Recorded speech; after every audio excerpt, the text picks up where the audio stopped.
Oh, wow. Peace, peace. We are on here, man. We are live.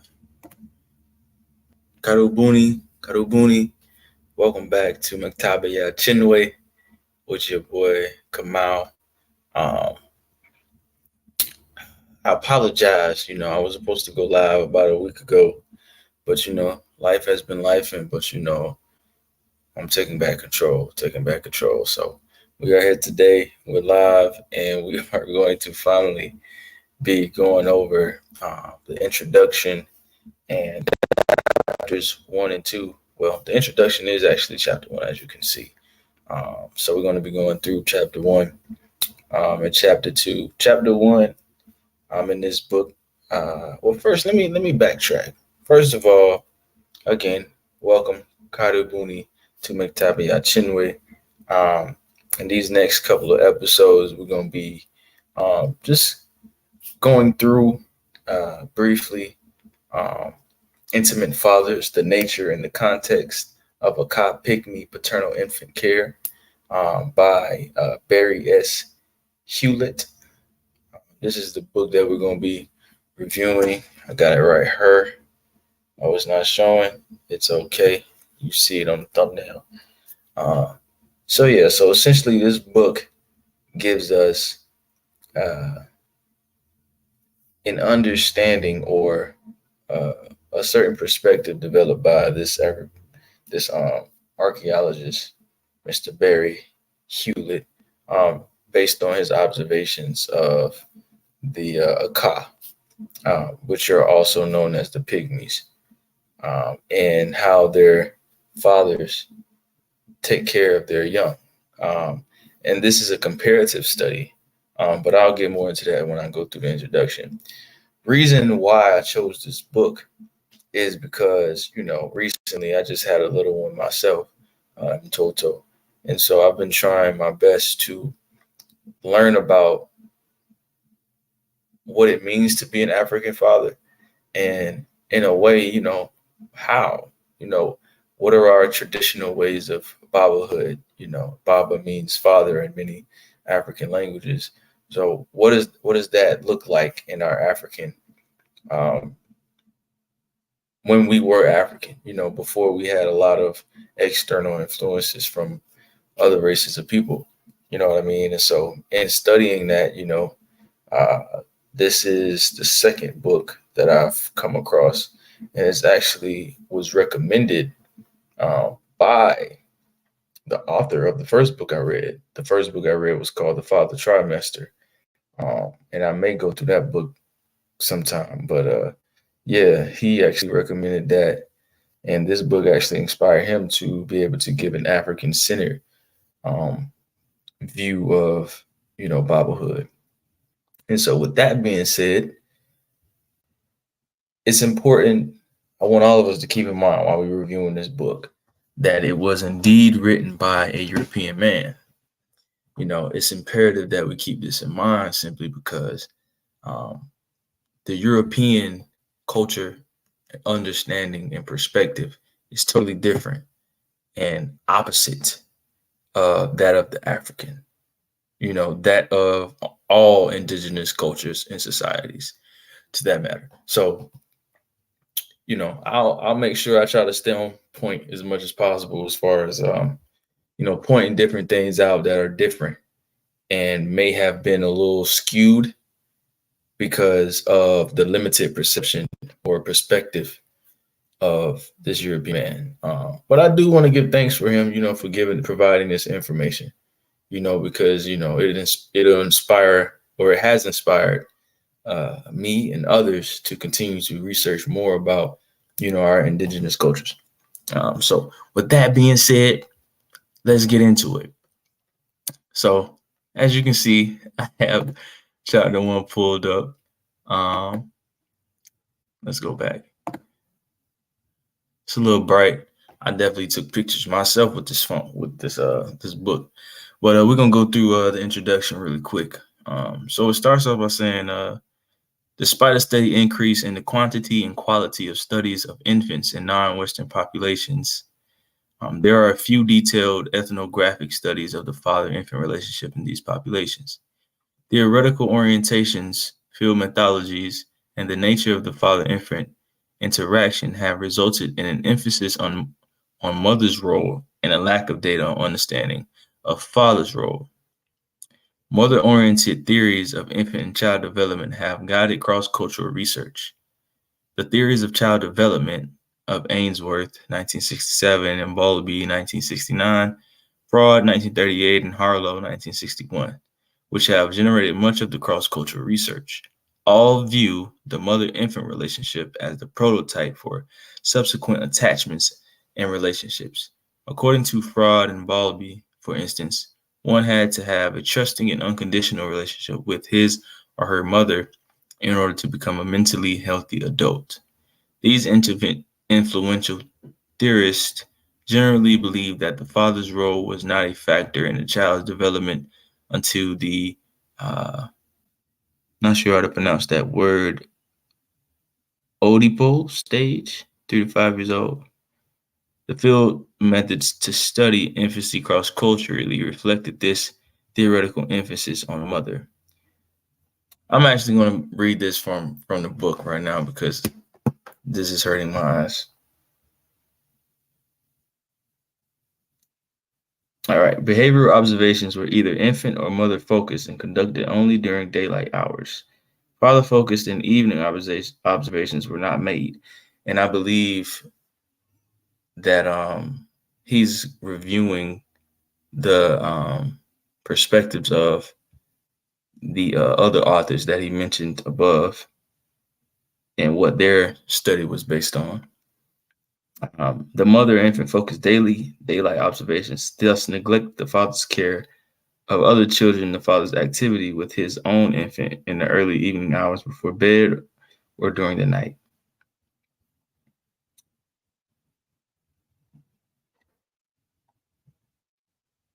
Let's see.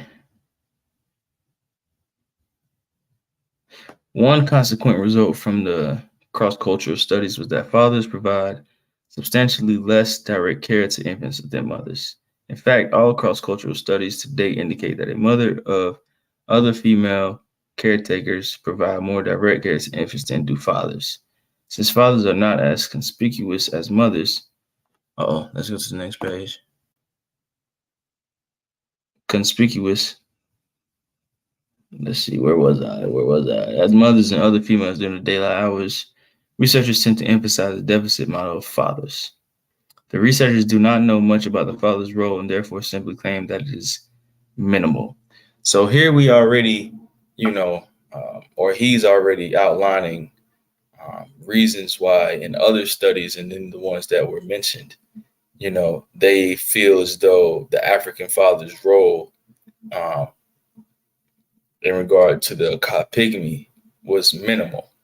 And so with these cross-cultural studies, they're essentially trying to see what are the differences or the similarities between how, this indigenous culture raises his children versus, Western societies.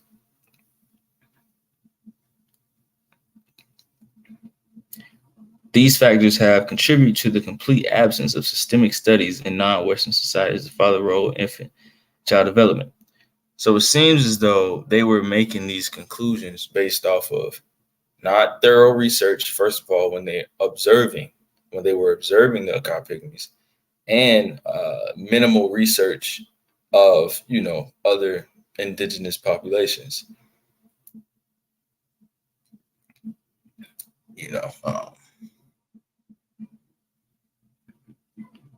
And if you can see on the side, I wrote here, the studies reflect the already bias of Western thinking that the father has no importance. So to my understanding, and I wish I could provide a more accurate source. Well, this book can be a source, man, but to my understanding, the father's role in most Western cultures is minimal as compared to this African culture. The mom is seen mostly as the one who, rears the children all the way up instead of the father also having an important role. And so that's what this book is going to highlight, how they're called pygmies, fathers or babas, have a very, very important role in the upbringing of the children.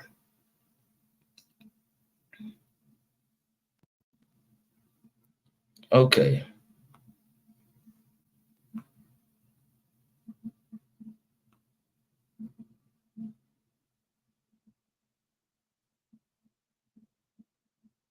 All right. So let's now go to page 5. So I just want to go over the introduction, and just, let you know what the study is about mostly. And then we're going to cover some specific things that I found very important. Okay, so we go here. The study extends our understanding, second paragraph, beginning of second paragraph. The study extends our understanding of the father's role by examining the father-infant interaction among the Aka Pygmy hunter-gatherers of Central Africa. The Aka are exceptional in comparison to other societies in that fathers are actively involved with infants and are second only to mothers in amount of direct care to their infants. So he goes into explaining about, how long he was observing the Aka. I feel like this is important to keep in mind as we read. So his ethnographic work with the Aka began in 1973, but he did not start to systemically study the father's role until 1984. So that's what, 11 years that he was, I guess, observing them in a way. After living with the Aka on and off for 10 years, I recognized that the Aka fathers were exceptionally close to their infants. But this did not seem remarkable, as they were exceptionally close to everyone in the camp. If we think about African people and how we interact with one another, whether it's here in America, in the Caribbean, or on the continent, that's just a part of our makeup. We're usually, if we're growing up in a healthy family, everyone is usually very, very close. Or, you grow up in a, pretty well-rounded neighborhood, I feel like today that's what a lot of kids are missing, the way the neighborhood used to be. But it's the village. It was the village type of vibe. Everybody was looking out for one another. Parents across the street knew the kids in the other house, so if those parents were away and the kids were outside, it was looking out for them. A communal way of being, and so you see that going all the way back to to African people who are living in the bush per se. That proves that that way of living is innate to us, no matter what environment we are in. I'm sorry, I saw something. But yes, here we go. Okay, so he says, I never considered a study of fathers' roles until I read some of the Western psychological literature on fathers' roles while working as a health coordinator for a child development agency. My subjective observations of Aka fathers were inconsistent with the broad characterizations of fathers' roles described in the psychological literature. I had no idea that Aka fathers would turn out to be unique by cross-cultural standards. You see, so that goes back to what I was saying. He's pointing out how his study with the Aka is totally different as compared to cross-culturally. So in this instance, when he compares it cross-culturally, he's speaking on Western fathers as he read about them in this European literature and when he worked in this certain area. So on this next page, page 6, he goes in to give us like a breakdown of, some areas, some primary things that he investigated. So he checked out the degree of paternal involvement, following the lines of A, B, C, and D. And then also number 2, he followed the paternal versus maternal parenting style. So he observed the father's style and he observed the mother's style. This this is very interesting. In A, B, C, D, and E are the processes which he followed and the questions he asked to develop his information. So let's go back to number one and let's go through these. So the questions that he asked. So we have A, how often do fathers actually interact with their infants? That's important.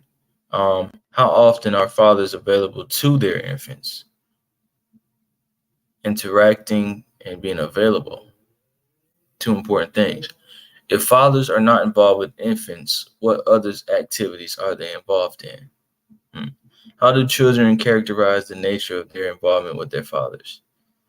Okay, all important questions.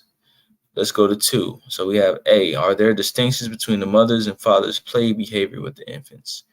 Do mothers and fathers hold their infants for different purposes? Yeah, different purposes. What do mothers and fathers do while they hold the infant? Okay. Do infants show different types of attachment behavior to mothers and fathers? And E, how do children view their mother and father's parenting styles? Okay. So those are all very important questions, I feel, you know, um, really in analyzing. I think you can analyze yourself if you have children with those questions, you know what I mean? But to explain to us how the babas or fathers in this case interact with their children and as compared to their wives, these are some good questions I think that he developed.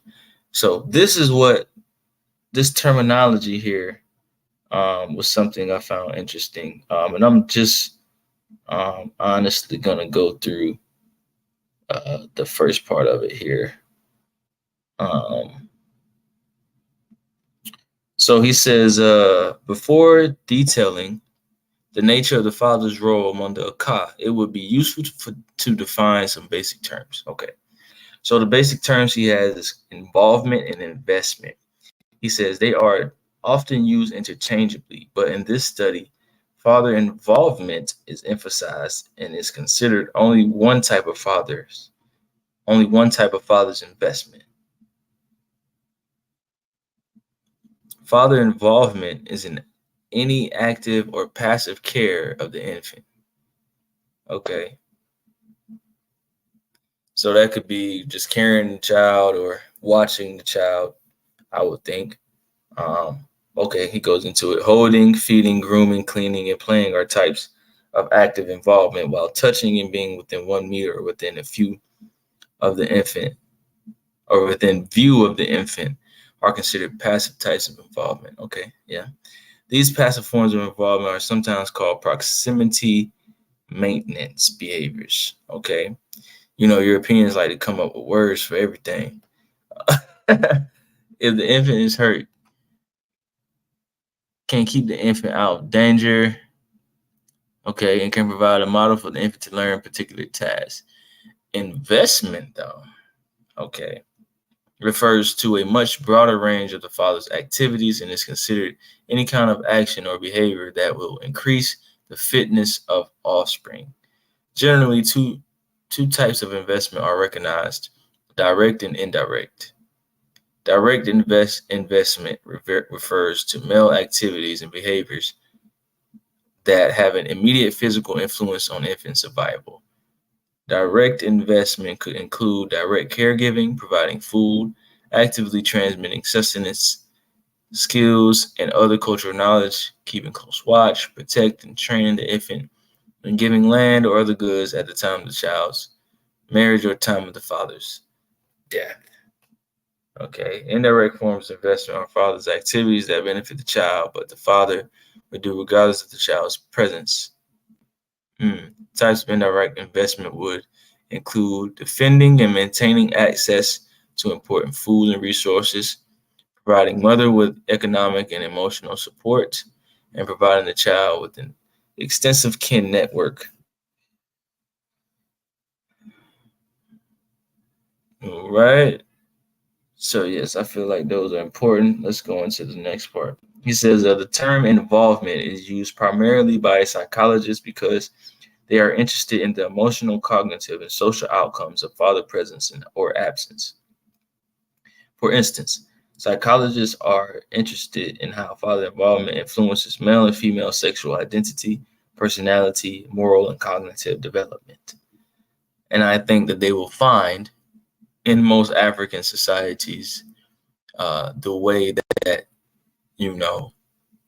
African people relate to the opposite sex is in total opposite of their way in interacting.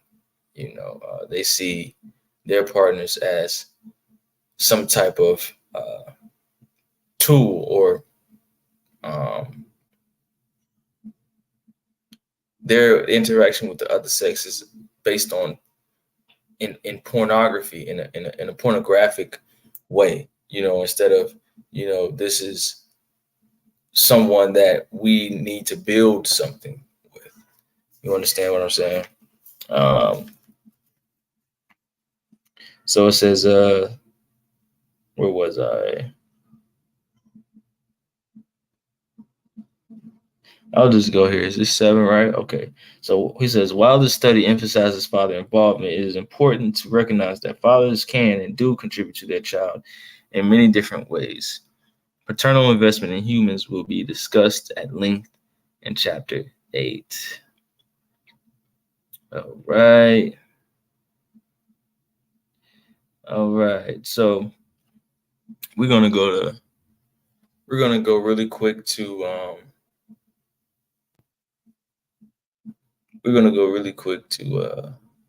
the organization of the book. And I'm gonna tell y'all what I'm going to do is, because if I'm being honest with you all, I am kind of in a rush right now. But in order for me to be able to thoroughly go through this book, with the things that I have listed that I want to go through, and I will actually explain them before closing. I'm going to review the organization of the book, and which is going to explain what we have to look forward to in the chapters to come. And then we're going to have a part 2 of the of reviewing, or we're just going to have another episode. And on that episode, we will go through chapter 2 thoroughly, and covering these topics that were brought up in that chapter. Okay, it's cool. All right, so let's go through the organization of the book. Right. All right. So he says, this book is a traditional anthropological.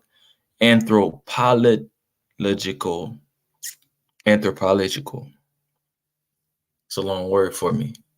Approach to understanding human behavior. The preceding paragraphs have introduced the problem, potential Western bias in research on father's role. The next chapter provides a holistic description of a non-Western culture, the Aka, that will be used to test the validity of Western psychological notions about father's role. As mentioned before, the way of being of the European or Western folks is in complete opposition to that of the African or other indigenous cultures. And he says here, he's going to use our indigenous cultures to test the validity of the Western psychological notions about the father's role. That's interesting. So he says, chapters 3 through 6 detail the methods and results of the specific field study of the father's role among the Aka. I'm actually on chapter 3 right now. And when he says he's going through the methods that were used, he's going through the methods. It's actually a chapter that I'm deciding on if I want to cover or not. It's very intricate, it's very detailed, oriented. And when it comes to us understanding what this book represents, I don't know yet if it's necessary, but I'll let y'all know in the next video. if we're going to go through that. Detail the methods. Once the nature and context of father's role among the Aka has been established, the Aka fathers are then compared to fathers in cultures around the world. Okay, so he's going to, establish the Aka's father's role and the nature of it. So he's going to give us some background and things like that on the Aka so we can have a full picture. Okay, cool. And then he's going to compare them to other cultures around the world in chapter 7. Okay. Anthropologists have a strong conviction that before making a statement about human behavior, in this case, father's role, one must examine that behavior in comparative perspective. Understood. Anthropologists also have a long-standing interest in understanding human behavior through time. Not just the last few hundred years, but back millions of years to the time of the earliest humans. Chapter 8, therefore, examines father's role over the course of human evolution. Finally, anthropologists tend to think that their studies are of remote, so-called exotic populations. See, let's pause here. These are the type of terms that we're going to have to be aware of, that Western scholars, psychologists, anthropologists, that they use to describe indigenous cultures, indigenous people. They use words like exotic or primitive, and these are words that we have to be careful, especially as African people, when we read it and when we speak it, because it'll force us to essentially look down on our indigenous cultures as well as being, less than, or, the negative connotation of primitive, because if we understand the actual definition of primitive, it just simply means the first. So yes, I just wanted to point that out. Finally, anthropologists tend to think that their studies of remote, so-called, again, remote is another, you ever heard of like a remote island, things like that. So that's another word I think that we should point out. Exotic populations can be useful for developing public policy in the West. Chapter 9 considers the implications of the Aka study of the father's role for fathers in the United States. That's going to be an interesting one. And I just want to pause really quick and let's just think about what we just read as he explained his organization of this book.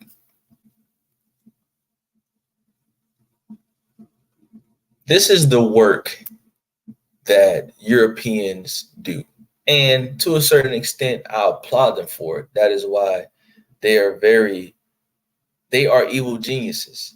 And this man right here may have not intended to use this work, this study that he did, invest 12 years of his life in studying, out in the bush, for something negative to come out of it. But there are anthropologists, and psychologists who read things like this and develop an understanding of a certain population of people's human behavior. Because as I mentioned before, and I will continue to mention as we go through this book, that European thought and behavior is completely different than that of the African and other indigenous peoples or people. So we must keep that in mind. I want to use another word, which is asili, but I haven't read Urugu yet. That word was coined by Mama Marimba Ani in her book Urugu, where she speaks about the asili, in which she deems that the term of the root of European thought and culture, and that is the way that they behave, or that is the reason why they behave the way that they do. But I'm not going to go into that because I haven't, read that book thoroughly. I just read about her coining that term in other people's literature, but I'm going to get to that. I'm going to get to it, Mama Marimba. I actually had the pleasure of meeting her earlier this year, and she asked me if I read Urugu. I was like, not yet, Mama, not yet, but I'm going to get to it. That was a side note. All right, let's get back to it. But yeah, what I was saying before, we have to keep those things in mind. Let's go here. Okay, yeah, I remember what I was saying. What I was getting to was that they use these things, I think I said this, to understand how certain groups of people act. And so they can do exactly what he just said. They develop this understanding of their human behavior. They take it back to the West. They apply it into their policies. You can't see my hands, but I'm quoting their policies. And that's different things that they enact on a population. Let's move on.